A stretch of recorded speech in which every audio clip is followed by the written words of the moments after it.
October the 3rd, 1941. Hatfield Aerodrome, Hertfordshire. A thin autumn mist clung to the edges of the runway as if the morning were trying to hide what was about to happen.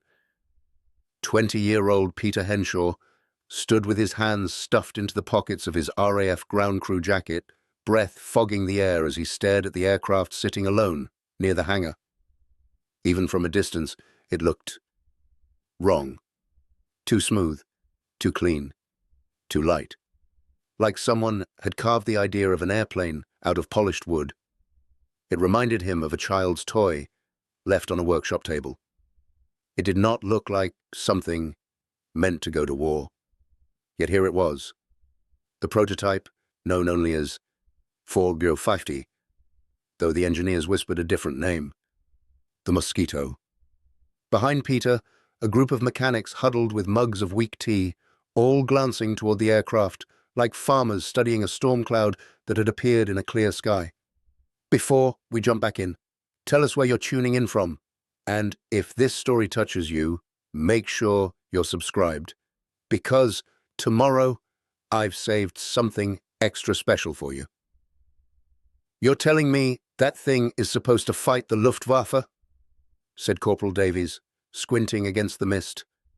It looks like me mum's wardrobe grew wings. There was scattered laughter, but it was nervous laughter.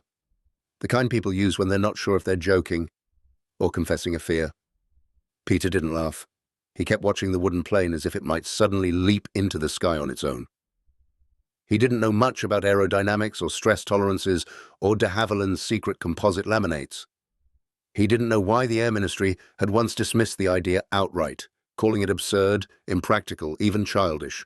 Nor did he fully understand why, after months of argument, the Ministry had performed a complete reversal and demanded the prototype be ready as soon as humanly possible. But he did know one thing.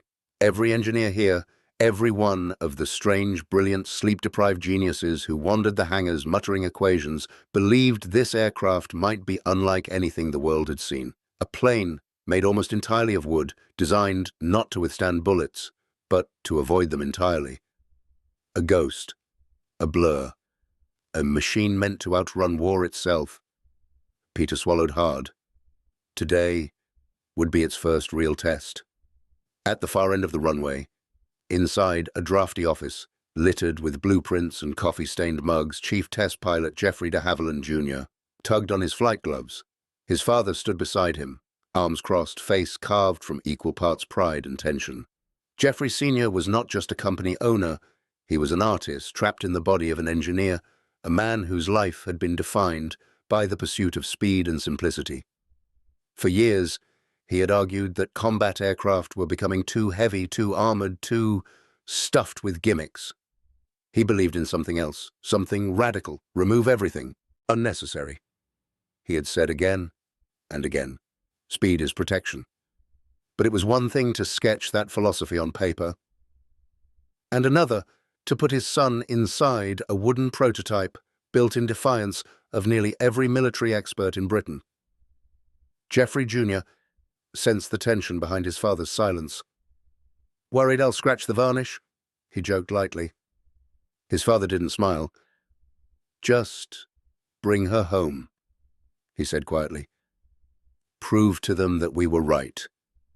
Junior nodded and pulled on his leather cap, fastening the chin strap with careful fingers. The chief engineer, Ronnie Bishop, entered with a clipboard tucked under his arm and a pencil behind his ear. He was young, barely 30, but already seemed twice as old, aged by stress, caffeine, and the weight of what this flight meant. "Engines are warmed and calibrated," Bishop said. "Its superchargers aligned. Control surfaces are responsive, but—" "There's always a but from you," Geoffrey Jr. teased. Bishop exhaled sharply. "But she's new. Every part of her is new. And if anything goes wrong up there, you'll be coming down fast." Geoffrey shrugged. "Good thing she's made of matchsticks. I'll burn up before I hit the ground." Even Bishop cracked a smile at that. Dark humor. The only kind. Rollable in wartime. Then the door opened, and an officer from the ministry entered. An older man, with a stiff posture and a clipped mustache that could have sliced bread. He looked at Geoffrey Jr. as though about to inspect a questionable schoolboy. So, this is the lad you're sending up in that thing, the officer said. Geoffrey Jr. answered with practiced diplomacy. Yes, sir.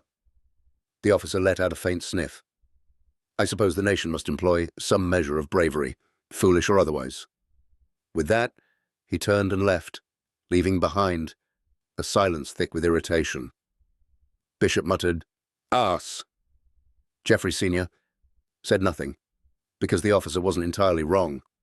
What they were about to do bordered on madness. By the time Geoffrey Jr. approached the Mosquito, a crowd had gathered. Mechanics, draftsmen, clerks, engineers, even the tea ladies from the canteen. This flight was more than a test. It was a gamble with Britain's dwindling time. The Luftwaffe's bombers still pounded cities night after night. Radar stations were being targeted. Aircraft factories were high on the German attack lists. Britain needed something new, something unexpected. And this wooden plane might be it. Peter stepped aside as Geoffrey passed, and for a moment their eyes met. The pilot gave him a small nod, calm, confident, utterly focused. It was the look of a man who accepted danger like a familiar companion. Peter swallowed. He suddenly wished he had said something. Good luck. Godspeed. Anything. But Geoffrey was already climbing into the cockpit. The canopy slid shut. The ground crew pulled away the chocks, and the silence of the field seemed to hold its breath. The two Rolls-Royce Merlin engines coughed once, twice, then roared to life. The sound hit Peter in the chest, a deep rising thunder that grew sharper, higher, almost eager. The wooden wings trembled under the power, but held firm, flexing slightly like the limbs of a living creature. Geoffrey ran the engines up, left Merlin, then right, checking vibrations. Every gauge twitched, every rivet hummed. Throttle response good. Temperatures stable, he murmured. Bishop's voice crackled through the headset. Control surfaces, reading normal. Winds from the southwest at 6 knots. God be with you, Jeff. Let's hope he likes carpentry, Geoffrey replied. The tension broke slightly. Then he eased the throttle forward. The Mosquito began to roll. Slow at first, almost shy. Then faster, wheels rattling lightly on the rough runway. The tail lifted, the nose leveled, the Merlin engines howled. Then the wooden plane lifted, effortlessly, delicately, as though it had simply remembered how to fly. Peter exhaled so sharply he felt dizzy. Around him, the ground crew erupted into cheers that the Merlins quickly drowned out. Geoffrey raised the landing gear. The wheels tucked neatly into the belly, making the aircraft even sleeker, cleaner, like an arrow slicing through the morning air. The Mosquito banked left, graceful as a dancer on a stage of clouds. And Peter felt something he hadn't felt since the war started. Hope. At 2,000 feet, the air smoothed out. The clouds thinned into gauzy streaks. The sun broke the mist into shimmering silver. Geoffrey pushed the throttle forward. The Mosquito leapt ahead like a hound unleashed. He felt the acceleration press him back, the frame trembling not with strain but excitement, like the aircraft wanted to run faster, go farther.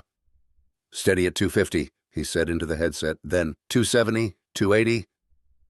On the ground, Bishop watched the instrument readings relayed through the radio link. His pencil froze. His eyes widened. He's hitting 300, Bishop whispered in disbelief. One of the mechanics leaned in. Is that even possible? Bishop didn't answer. He was doing frantic calculations in his head, each number more unbelievable than the last. Up in the sky, Geoffrey grinned. The Mosquito wasn't just flying. It was gliding, slicing through the air smoother than the Spitfire, steadier than the Hurricane, faster than either had ever gone on a maiden flight. Every second, the aircraft seemed to whisper, more, let me give you more. 20 miles away, at a Luftwaffe listening post in occupied France, Sergeant Dieter Kempf leaned over his radar operator's shoulder, bored out of his mind.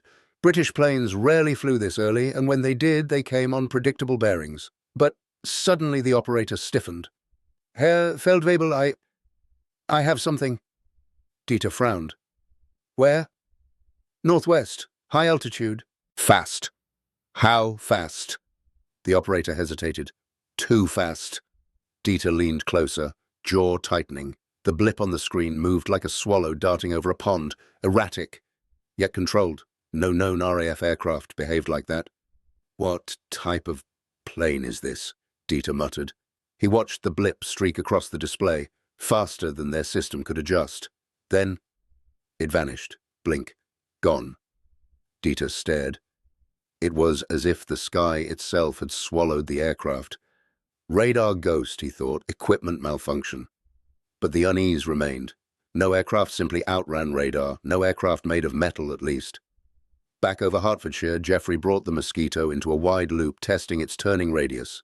It responded instantly, almost anticipatory, as though its lightweight frame had shed not just armor and guns, but the idea of heaviness. He dove, pulled up, rolled left, then right, every motion smooth as silk. The gauges held steady. The engines purred despite their roar. He glanced down through the clear canopy. The countryside blurred beneath him, green and gold, merging into streaks. Then, out of curiosity, he eased back the throttle and let the nose dip, letting the aircraft glide. The silence was uncanny. No rattling metal, no clanking armor. Just wind over wood. Soft, whispering. This, he realized, was the true genius of the design. It wasn't merely fast, it wasn't merely light. It was quiet, deceptively quiet, like a hunter, the kind of quiet that could slip between enemy radar beams unnoticed, or confuse a pilot who expected the metallic echo of a heavier machine. He checked his watch. 40 minutes had passed. Time to take her home. Back at Hatfield, the ground crew waited in a half-circle. Peter found himself standing forward, boots on the very edge of the tarmac as though sheer proximity might influence the landing. Bishop paced, muttering. Geoffrey Sr. stood immovable, fists clenched behind his back. Even the ministry officer had returned, forced by pride or suspicion or both. Then, a faint hum, a shadow sweeping across the grass, the Mosquito descending like a bird returning to its nest. Its wheels touched down, smooth, perfect dust kicking up in little harmless puffs. The aircraft rolled to a gentle stop. Peter's knees weakened with relief. Bishop let out a sound halfway between a laugh and a curse. Geoffrey Sr. closed his eyes for a long moment. The Mosquito's canopy slid open. Geoffrey Jr. climbed out, pulled off his flight cap, and simply said, "She flies." No one applauded. No one shouted. The moment was too big for cheers. Then Bishop rushed forward.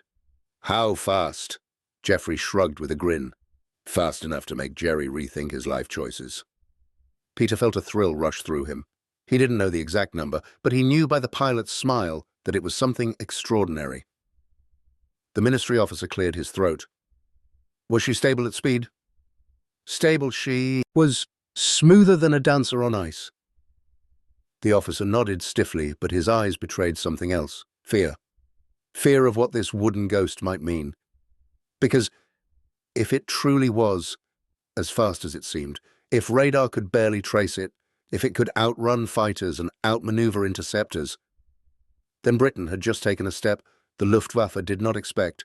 A step into a new kind of aerial warfare.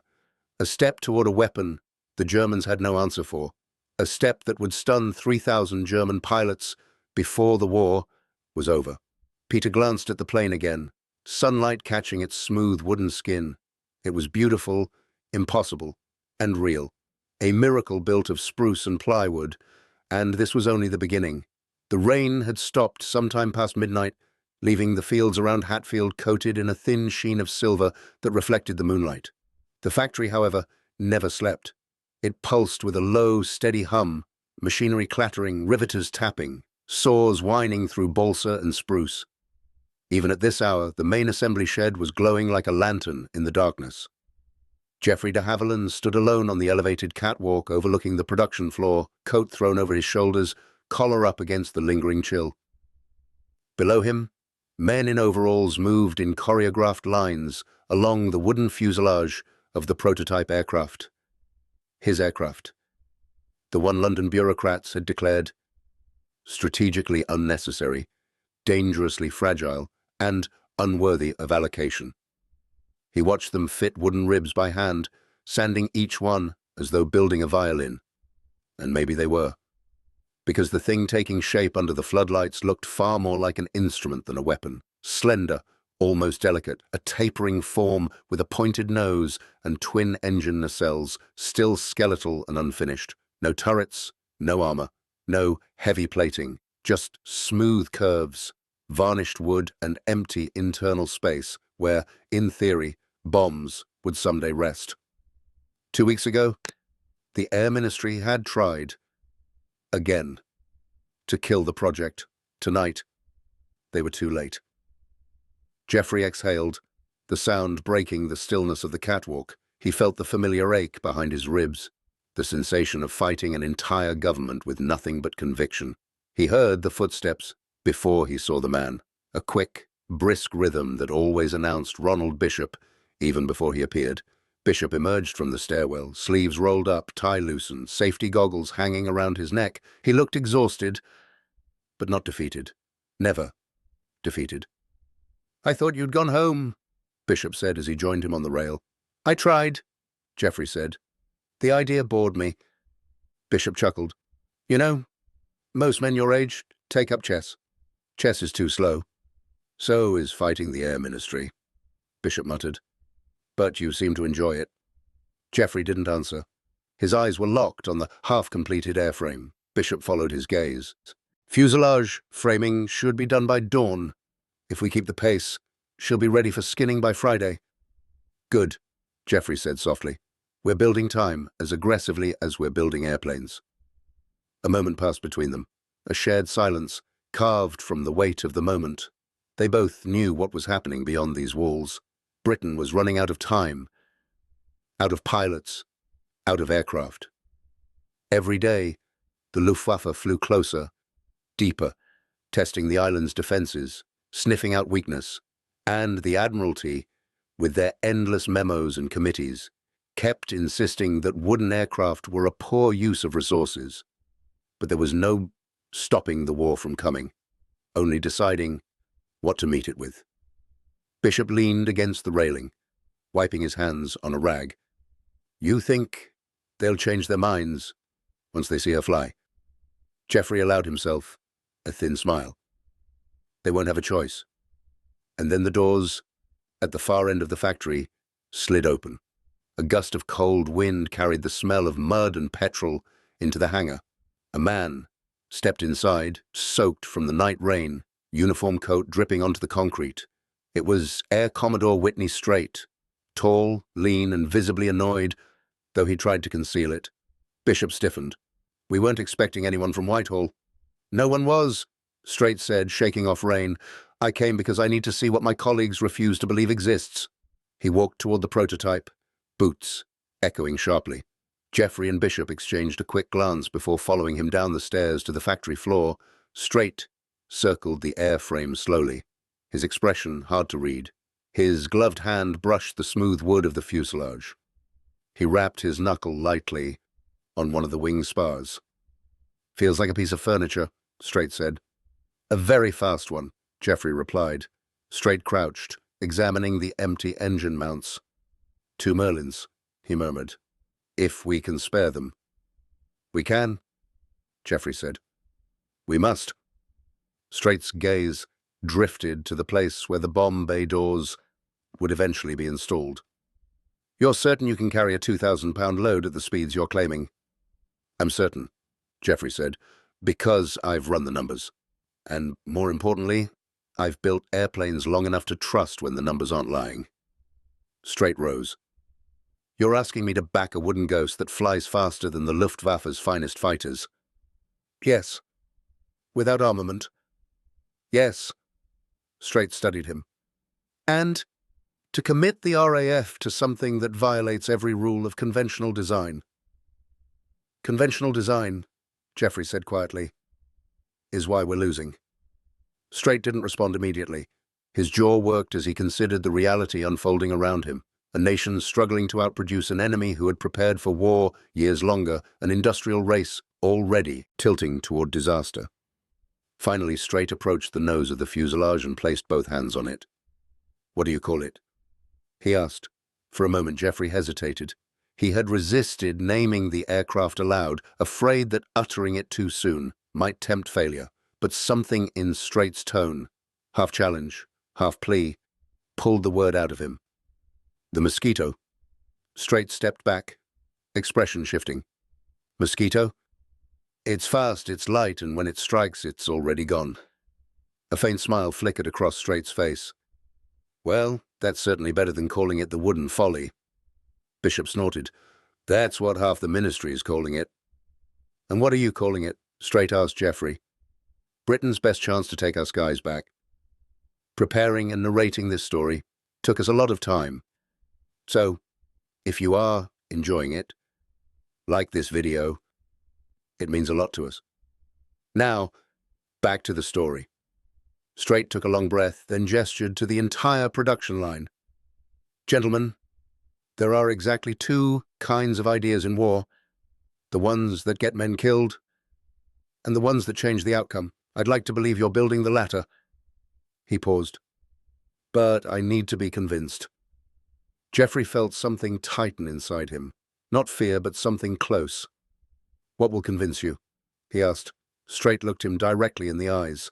Build it, fly it, prove everyone wrong. The next days blurred into each other.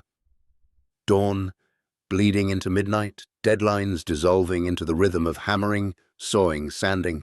Hatfield became a hive of urgency. Every worker consumed by the unspoken understanding that the fate of the project, and perhaps something larger, depended on momentum. The prototype's fuselage was covered row by row with plywood panels, each sheet steamed, bent, and varnished. The wings took shape like enormous sculptures. Glue was mixed in barrels, brushed onto joints with the precision of surgeons. The twin Merlin engines, recently acquired through a combination of pleading, bargaining, and borderline theft, were delivered in wooden crates at dusk on the third day. The aircraft that should never have been allowed to exist was beginning to look like something that could. One night, as Geoffrey walked the length of the assembly floor, he found two young carpenters, barely out of their teens, hunched over a wing rib. Not quite right, one muttered. The curve's off. Geoffrey stepped closer. May I? Both jumped, startled. Sir, we didn't see you. That's all right, Geoffrey said, kneeling beside them. He ran a finger along the rib's curve. You're right. The taper's uneven. The boys exchanged a nervous glance. But, Geoffrey continued, you didn't adjust it because you were afraid someone would say you deviated from the plan. They said nothing. So, here's the truth. Good. Aircraft are built from plans. Great aircraft. He tapped the rib. Are built by people who trust their hands.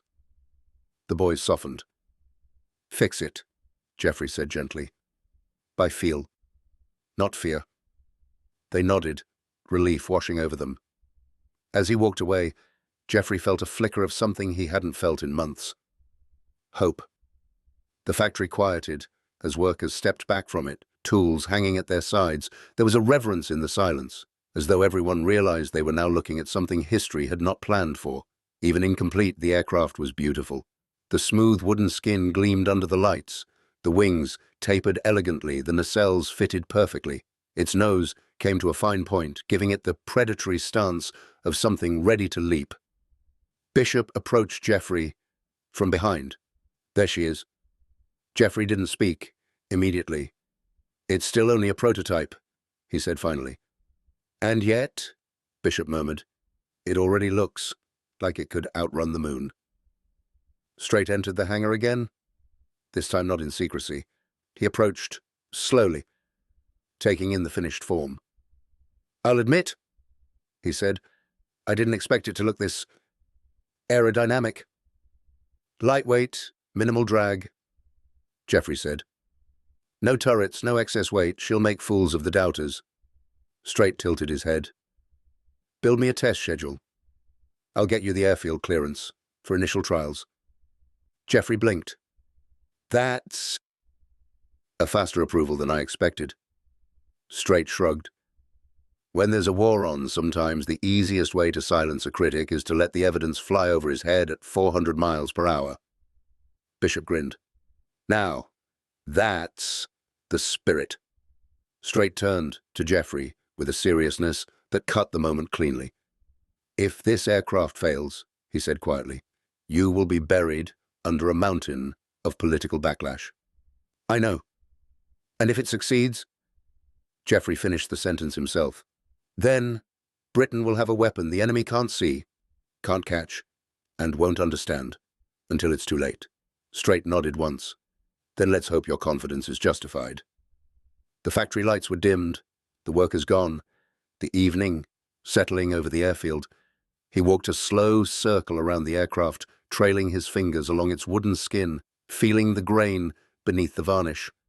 The airplane wasn't just a machine, it was a statement, a rebellion, an audacity given wings. He rested his hand on the nose. "They'll never believe you," he whispered. "Not until you fly."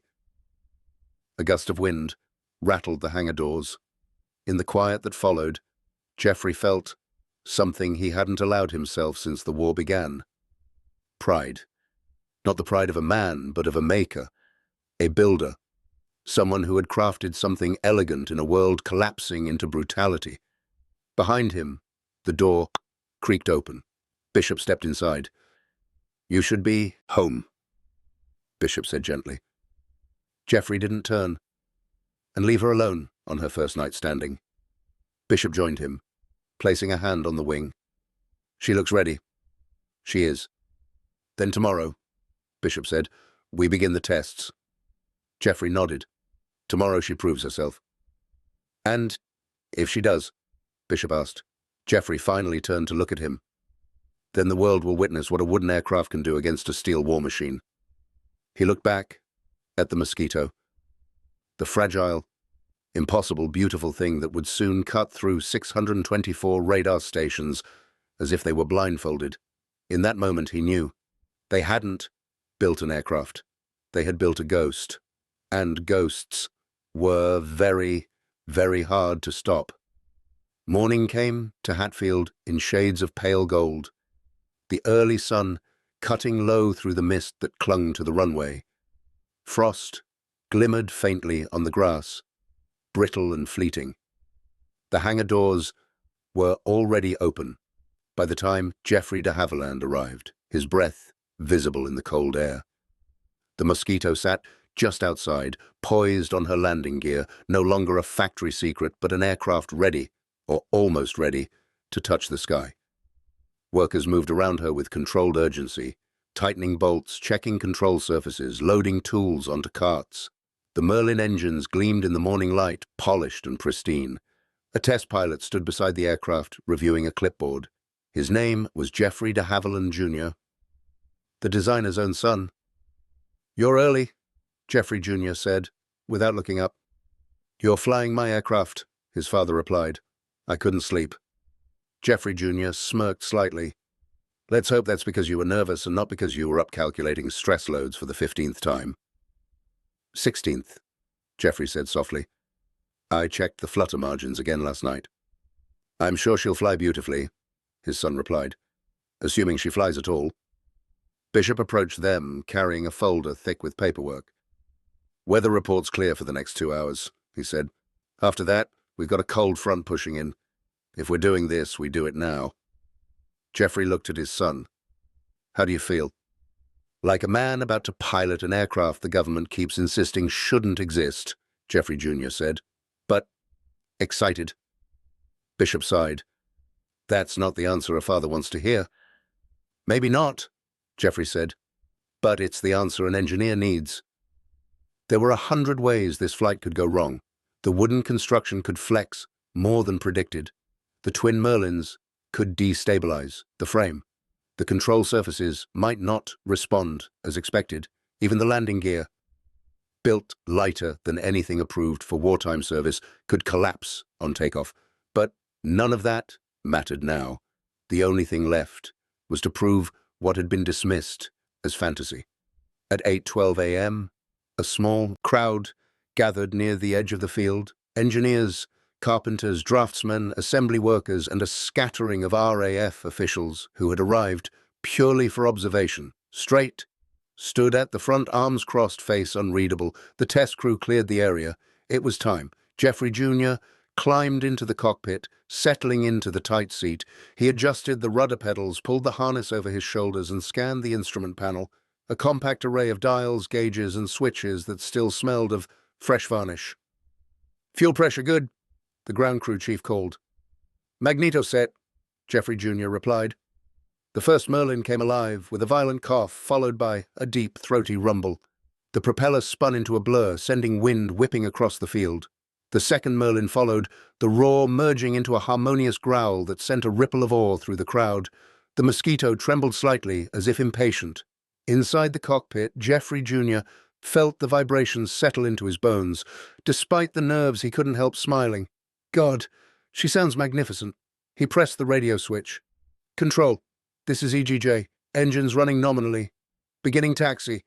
"Copy that, EGJ," Bishop's voice answered. "You are cleared to roll." The Mosquito eased forward, surprisingly smooth on the narrow landing gear. She taxied along the perimeter of the field, the engines producing a steady thunder that turned heads wherever she passed. Jeffrey Sr. walked beside Bishop and Straight as they followed the aircraft's slow movement. "She sits level," Straight remarked. "She should," Jeffrey replied.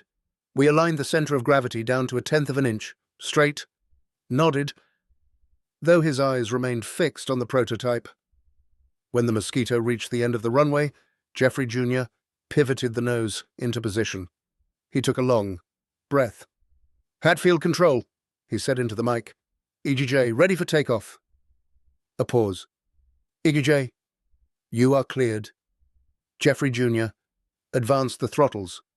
The Merlins roared. The Mosquito surged forward. Acceleration pressed him back into his seat, the wooden frame humming with raw power. The airspeed needle climbed, 30, 40 knots. The runway blurred beneath him. Everything vibrated, but not dangerously. It felt alive, responsive, hungry. 70 knots. He eased back the yoke. The aircraft remained grounded. "Come on. Come on." 80 knots. The tail lifted. The nose dipped into the perfect angle for takeoff. 90 knots. He pulled. The Mosquito left the earth. A smooth, effortless transition. No shudder, no stall, no hesitation. Just flight. Below, the crowd erupted. Even Bishop clapped once. Stunned, Straight allowed himself a single whispered sentence. "I'll be damned." The Mosquito climbed gently into the pale sky. Jeffrey Jr. listened closely for odd harmonic structural vibrations, anything unusual. But there was nothing. She felt as steady as a born flyer, balanced, nimble, eager to move where he pointed. He banked left. The response was instantaneous. He banked right, smooth, clean, like the aircraft was thinking the movement before he made it. "Control, this is EGJ," he said, unable to hide the excitement in his voice. "You won't believe this. She handles beautifully." On the ground, Jeffrey Sr. closed his eyes in relief.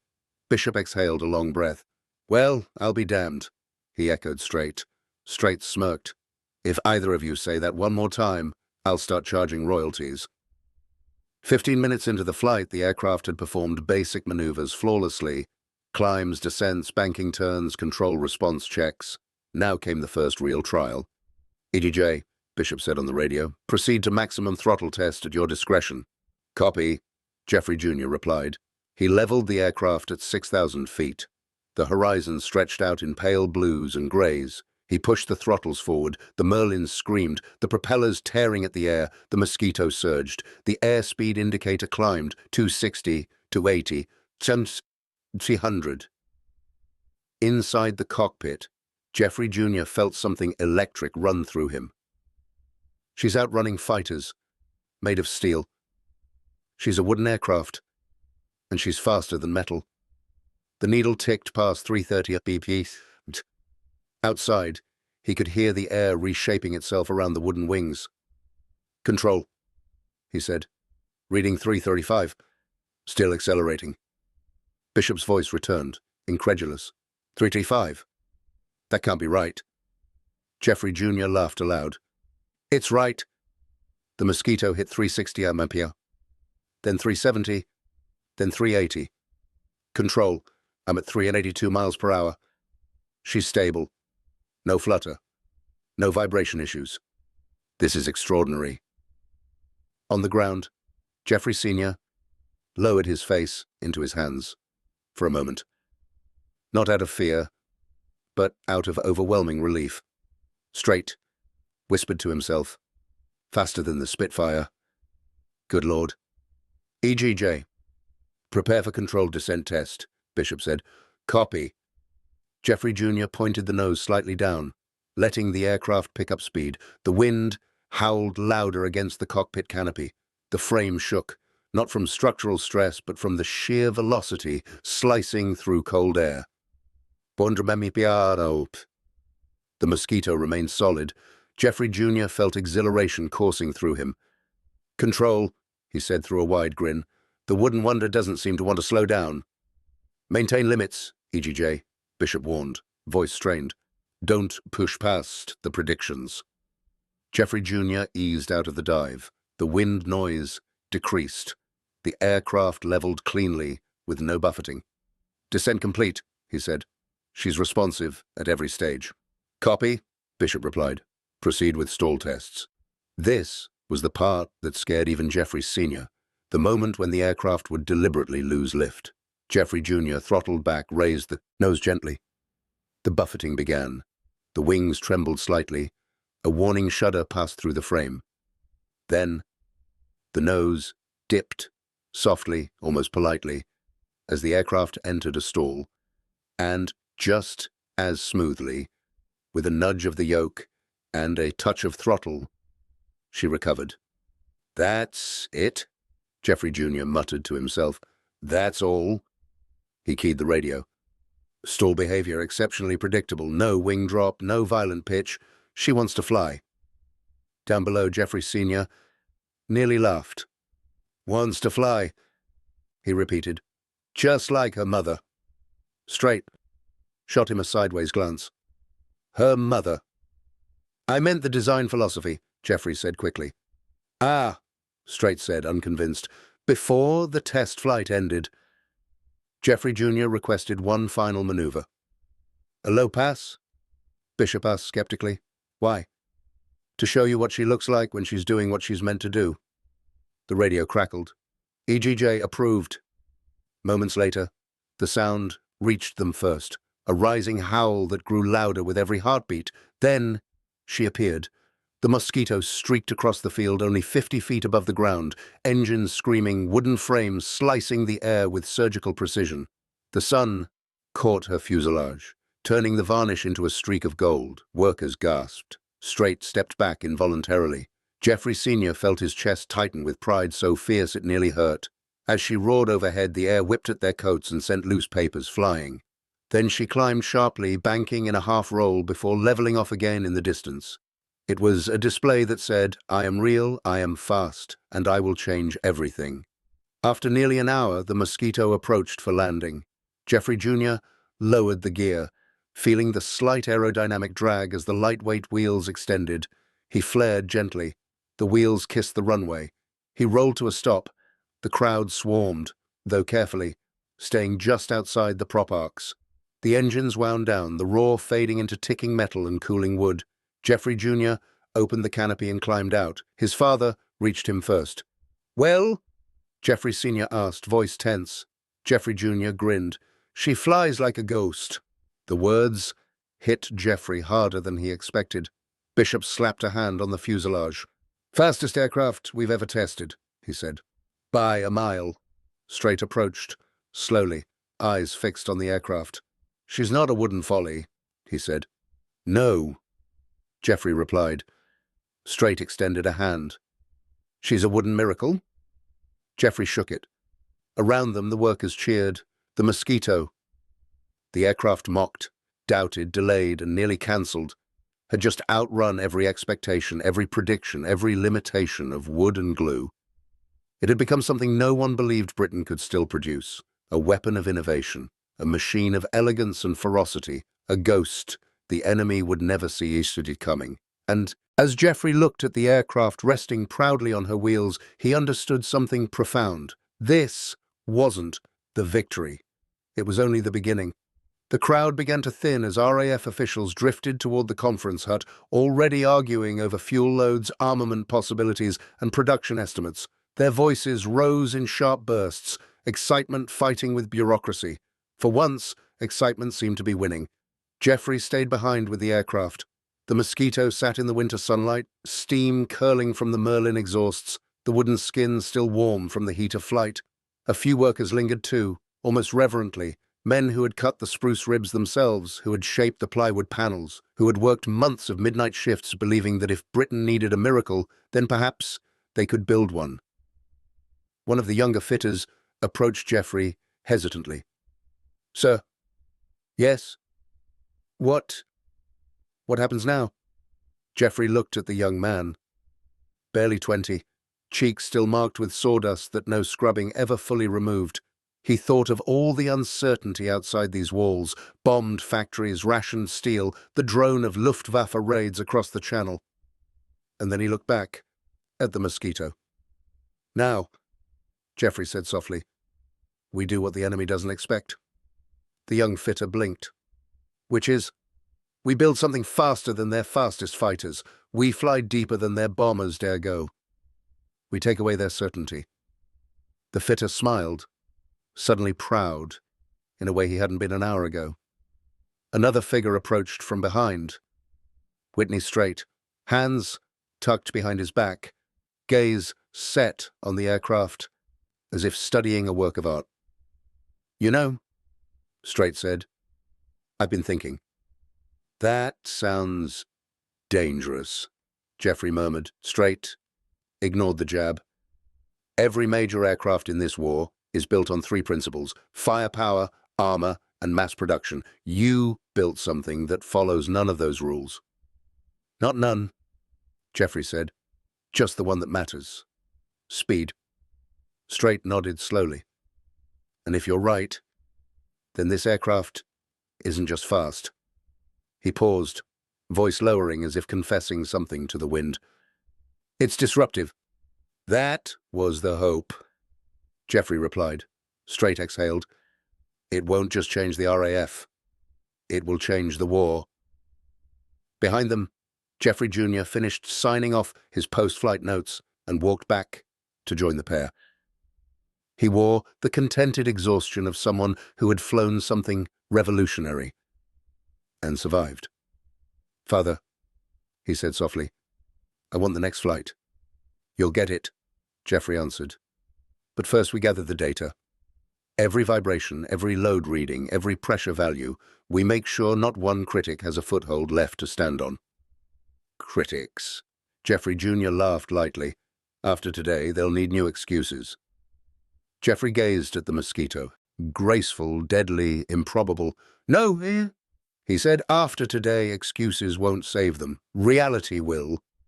The three men stood together in the winter sunlight, designer, pilot, and officer, each feeling the same strange electricity in the air. Something had shifted, a ghost had awakened, and soon the world would feel it. Up next, you've got two more standout stories right on your screen. If this one hit the mark, you won't want to pass these up. Just click and check them out. And don't forget to subscribe and turn on the notification bell so you don't miss any upload from us.